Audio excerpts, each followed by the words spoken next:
all right. What's up, everybody? It's your boy Charles. I'm here with Micheal Holder. Most of y'all know him as Dirty Red. We usually have these discussions inside the studio, just personal, but today we just gonna let y'all in on a little bit of what we want to accomplish. Because I run an organization called All Helping All, and I just spend most of my time in the community donating my time to different charities and different charitable opportunities. I'm a strong believer in a strong community because I seen one in the '80s go from the greatest community I ever seen to almost a desert, but it was making a strong comeback. So and that was Detroit. But I got Micheal Holder here, who's gonna tell you a little bit before my time. So I hope that y'all out there, y'all can listen to his story. But without further ado, is Micheal Holder. All right, all right. Good afternoon, everyone. First, I want to thank God, 'cause that's who I give all the praise and glory to. And I want to thank everybody that's been in my corner since I've been back. As y'all know, in 8 days, it'll be 15 years I've been back out here. And I ain't got no intentions on going back. I got to raise them babies. That's what it's about to me, and helping the community, educating the community, bringing us all together. I'm all about increase the peace, silence the violence, and bring good to the hood. And, my story is what it is. Y'all that know me know what it is. Y'all that don't, man, it's been 62 years of a hell of a journey. I made history in my city, and I did something no one else in America's done. And I've always been my own man. I broke all the rules and never followed orders. That's why I did 26 and a half years in prison. Had 32 felonies, 19 of them assaultive. And started out young, 9 years old. I was sent away, put in a cell. And ever since, boys training school from 75 to 77. And then Green Oaks, maximum security from 77 to 79. They couldn't hold me no more when I turned 18. They had to let me go, and when they let me go, I thought I was a man. I'm 18, I'm grown. I left and went to Florida. I figured, it's warm there, beaches, fast cars, pretty girls, grapefruits and orange trees, could make it. But it wasn't land like that when I got there, so I picked up that thumper, that pistol, and started getting money, started robbing.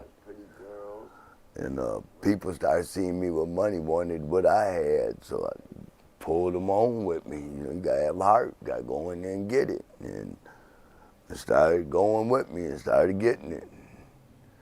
One of them got caught on Arzell Brown, Clearwater, Florida, got caught on a burglary and told on me about the robberies. And got locked up. They found me. They caught me. They didn't know me because I was from Michigan. I was in Florida. They didn't know me. And I got away with it for a long time until he got caught up. Rest in peace. He's gone. He been gone. They gave him 30. They gave me 176, 8 20s of 15 and 18 months.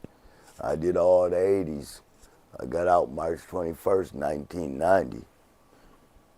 Came out big, strong, healthy, single, no kids.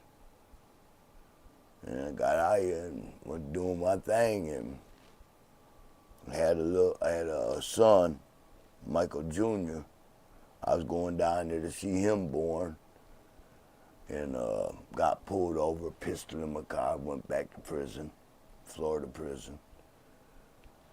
Got out, left. He was a baby, still in the crib. I left, went back out in the streets, came back up to Michigan, went to prison here.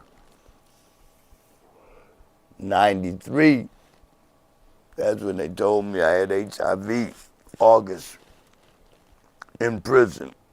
Just got married. And I'm seeing a lot of people say, man, if I test positive, they tell me I'm positive, I'm going to jump, I'm going to slip my wrist, I'm going to commit suicide, this and that. And I seen them do these things.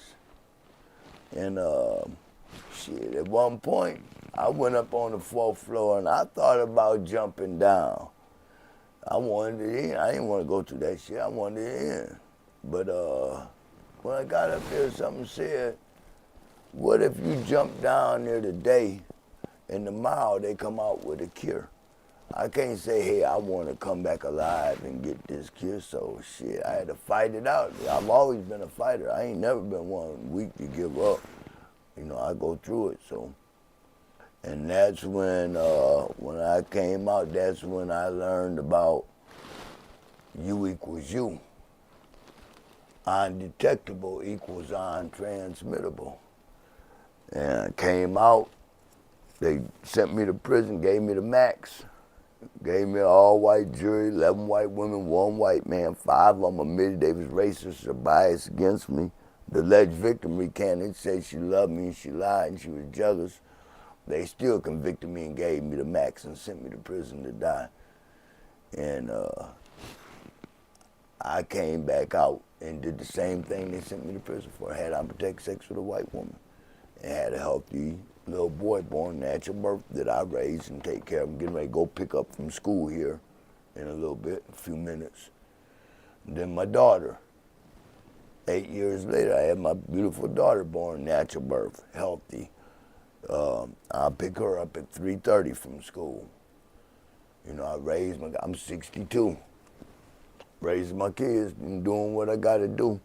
And staying out here, staying out that penitentiary, that shit ain't tailor-made. It fits all asses. And I promise you, you'll give before that steel and concrete do. When they do, they rebuild it. Shit. You know, that shit ain't nothing cool about being in penitentiary. Prison don't make a man, it only breaks a boy. And don't break something and they come out same shit, you know. But, you know, I don't know. I got in trouble because at a young age, I had to jump off the porch and be my own man. I got locked up at 9 years old, sent away in handcuffs, put in a cell. My mama left in '60 when I was 7. Then my daddy left, you know, because my daddy was a pimp, a player, a hustler, you know. He was that guy, and basically one of the best hustlers to ever come through Bay City. You know, Rufus Holder was my daddy, and he went on about his business. So I was there, you know, with my stepmom and my sister, my stepbrothers and sisters. And they, you know, I was just trying to make it on my own, doing my own thing. And I just kept getting locked up. I remember, like, I don't know, I was probably 12 or 13. I went downtown Bay City to me and my brother, to the sidewalk days. And I ain't had no money. I wanted some money, the rides and all that. And I told my brother, I'm gonna rob the bank. You know, the bank where the money at. And he said, I'm going home. I went over there and waited when that Brinks truck pulled up to the bank downtown Bay City on Center. I went up there and grabbed a big bag of money, and I took off, ran down the alley. I didn't make it out the alley. Police blocked me off one way, and the 2 guards had the guns pointing me on the other side. They got me. My brother, he was a pimp too, Rock.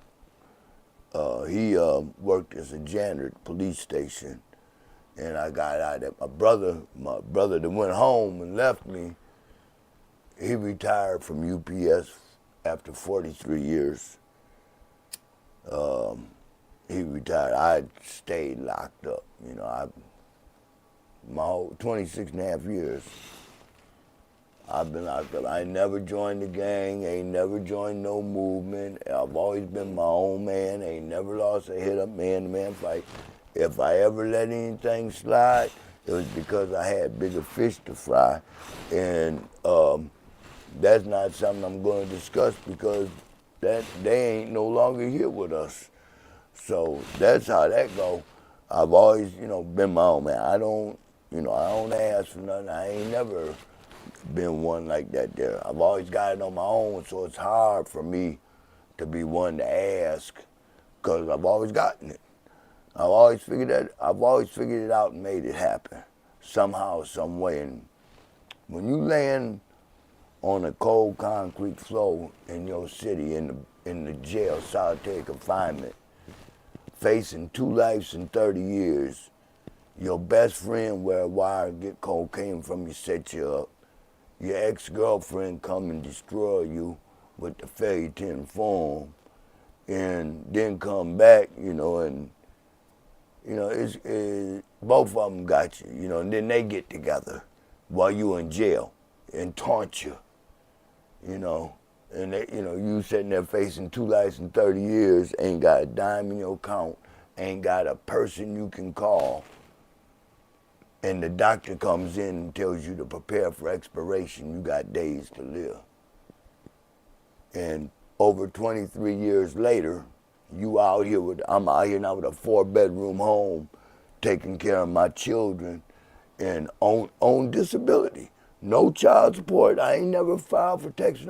But I don't have to because God makes up the difference for me. I do my best. God does the rest. He knows my heart. He knows my intention. He knows I'm not the same person I used to be. Now, before I was about that, and I was horrible. I would make you pay rent to be in my block. There was no cartoons allowed when I'm locked up in my block. I'd rather fight you than watch yip, yip, yip, that's all, folks, goodbye. No, we ain't having that. And everybody know me, no. And I done went at it with some big ones. But we ain't watching no cartoon. I'd rather watch news, something where you can educate yourself. You can't, a grown man, to me, shouldn't be watching that there. But, and not when I don't want to hear it. I don't even want to see it, And that's just the way I was, But now, I know all the cartoon characters because I got a 5-year-old daughter that, she run the house. She's the boss, She cartoons on there, Ruby and Bonnie and all that, Natasha, all that, JoJo, all that, And I love it, man. I mean, my babies. You come back out from that and you have 2 healthy babies. And people tell me, oh, you're a great dad, you're great. How can I not be? How can I not be when I'm blessed with healthy, beautiful babies to take over after I'm gone? I want to enjoy every minute of every day that I can with them, all the time I can with them. I want us to be happy and do something, Yeah. And that's one of the important discussions that we having right now. We so what we really standing for is for the children. That's one of the things that me and Red talk about a lot. Both our kids in the same class, so we try to, keep them focused. But it's a lot on the school system. It's a lot on the teachers. It's a lot on the community. It's a lot. Yeah. But it's a lot of help that we can provide. It's a lot of organizations that don't have the reach to, get to the audience that they're speaking to. So me and Red been talking about it. I also work with Brian Martindale at Kidney for Kids, who's been saving lives also. He's been getting kids kidneys who suffer from end-stage renal failure. And right. I mean, it's a lot that we can do in the community. I try to spend a lot of time myself talking about it with the people that that's around me, and we decided maybe it's time for us to do something about it. I wanted Red to talk a little bit more about his childhood. And just really get a real in-depth feel of that. Because these children are dealing with this today. Same thing, certain circumstances, but at a different level with a different set of things, because we have to do something. But I'm going to let Red talk about a little bit about his childhood so you get an understanding of how racism and how, how things work, and this is where we're healing from. So. I was born on September 15th, 1961 in Jackson, Michigan. My mom was a white and Indian. My grandpa was probably Indian. My grandma was white. My mom was mixed with Indian and white, but my dad was black. And back in them days in 61, a black man couldn't be with a white woman. You know, racism and prejudice and all that there was high. And so my dad wasn't there when I was born.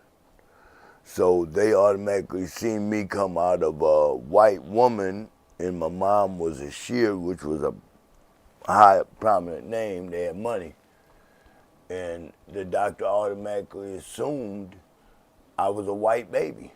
So they gave me the name Michael Stephen Shear, and it says race Caucasian. But when I went to trial, the judge said this is an African American black man with AIDS with a white woman, and gave me 11 white women and 1 white man, and 5 of them admitted they was racist. And one called me a horny cow. I ain't never raped or molested a day in my life. One said they don't believe a black man should be with a white woman. They have a mixed breed. One, man, it was horrible, man, about the 2 daughters going to college, one coming home with a black man, the other come home with a long, stringy, hippie dude, drunk bum. The black dude's a president of the class and good, you know, never been married, no kids, just a good banker, just good guy, president of the class, everything. And asked, which one would you rather have your daughter with? And she said, that'd be a hard one. 3 times she said that, and then the judge said, that's right. I got it in paperwork. I got it in black and white. How is that right? How, you know? But they didn't know, you know. They made me black. But I don't see myself as black or white. I'm red. I'm my own. I'm me. I don't see black and white. I see right and wrong. Right. You know, my mama was white, my daddy was black, and my wife was a Mexican. You know, I don't see all that there. You know, you respect me. That's the only time I want my respect. I'm not gonna disrespect you, and I demand that. I want it. You know, not because, you know, I've had people turn against me because of the color of my skin. You know, but I've always been my own man. I've always been me, you know, and, you know, I had a lot of problems with it coming up, right. You know, young, you know, 'cause they call me Oreo cookie, zebra, mulatto, half-breed, you know, and it'll confuse you back then, you know, because there wasn't no more me's. That you didn't see the mixed, you know, it wasn't going on back then like it is now. Now it's more acceptable because these prejudiced older white ones, their grandbabies are mixed. And so now that they're part of the family, it's more acceptable today than it was then. But if they're looking like they was with me, if they looking, they'll have you sign a jury questionnaire. And then the ones that say they're racist or they're biased against you, they'll put them on the jury. They'll put them on the jury like they did me. And no matter what, the alleged victim recanted and said she lied and cleared me and she loved me and she was jealous. Right. They still convicted me and gave me the max and sent me way down. When I told them I'd be back, they laughed at me. And hey, I don't wish no harm on nobody. I don't want to wish bad on, you know, they going to have to deal with it. And I'm still here. They know the truth. I got paperwork to prove everything I say, you know, so, you know, it is what it is, man. I want to help the community. I want to help the kids. I want to educate a lot of people on you equals you, you know. If you know, get a test, you test positive. A lot of people ain't getting tested. You know, they ain't caring because, you know, they're out here living, they're doing the thing. And then there's so much other shit to worry about. You know, we gonna get nuked by Russia. We going to war with, you know, there's so much other shit going on in the world that, you know, hey, what time is it, partner? Oh yeah, we getting. I gotta get ready to go get my 109. What time? 109. Okay, I got 6 minutes. Yep. So Somewhere in there, but yeah, man, I want to help. My main focus I want to do is help the kids. I love kids, and I want to do something with the kids because they the future. And you know, you ban them, the ones I don't know, the ones that need us. You know, and they all need to be. You know, I want to do more for the community and more for the kids. Right. You know, and get this drug issue under control. that was another one. But we're gonna come back with a different discussion next time because, like I said, we talk about this all the time in this studio because all of us we go from here and go do the charitable thing. We doers. Oh, yeah. You know, we in the community. We actually do stuff about it. We talking to people who have problems. We going to houses trying to deal with our friends who have problems. A lot of the drug epidemic is misinformation, and it's about the diseases. And people really don't know how deep the well goes, especially with the drug epidemic. You know what? With the drugs, Charles, it's not the drugs. Yeah. It's what's making you use the drugs. What are you trying to cover up? Right. What problem do you got that makes you want to feel like you got to escape who you are, Right. to escape reality? It's not the drugs. Yeah. It's whatever problem that's making you use them drugs. Thank you. Yes. Yes. Let's deal with the problems. Then we won't have a drug problem. Yes. Because they have no need to use it to hide, to cover up anything, to Right. numb themselves from it. They can deal with it. And we talk to real people about their problems, and that's what people have to. I wouldn't expect anybody to come on Facebook or any of this and talk about what their problems are, but it has to be said, the reasons and the explanations for the drug use, and you know it's deeper. Mental issues are deeper than that. You know, imagine you go to the doctor alone by yourself, and that's the reason why Red telling this story. Imagine you being alone by yourself, and you just been told you have HIV. What are you going to do? And you don't have no information. You don't know. You know what I'm saying? Red is blessed by God to be able to tell his story. Over 30 years.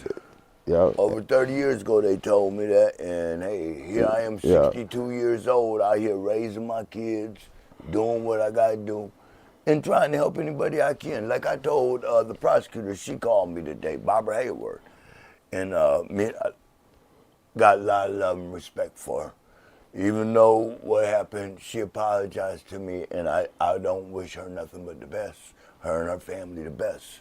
You know, I don't wish none of them no harm. You know, I was walking that yard, and I was listening to my Tupac on my earbuds and on my headphones, and something told me, man, why you mad at the judge? The judge riding in his vet, he ain't thinking about you. He's enjoying life. You hurting, thinking about him. Let it go. Forgive him. Just accept that he didn't know no better. You know, that he was, you know, he was a racist, bigot, a tyrant. He was what he was. Let it go. And when I did, the weight was lifted, and then I felt better. And then I won the money, and then I started to donate the money, start the soup kitchen at the Salvation Army, and I donated unanimously. I won $31,000 in prison. They couldn't touch it unless I let it out. But hey, we're gonna get back together, man. Yeah. I just wanted to put something. Most definitely, I'm gonna end it off for Red. I got to go get my son. Yeah, you be you. You equals you. Go, you equals you. Undetectable equals untransmittable. I can't pay. Please go out and get tested. because there's a lot more science, a lot more data, and it's a lot deeper story than what you know. So if you want to tune in, we're gonna be diving into a lot of this. Oh, prison stories, all that. So, all that there, man. But this is healthy living. You know what I'm saying? This is how you live healthy. We discuss it. We talk about it. You might learn something. I want people to get really engaged with that part of it because it's people in the world that might know something to help somebody else. Yeah. So this is Charles Conley. We're all helping all. We're going to be tuning out. Y'all tune in.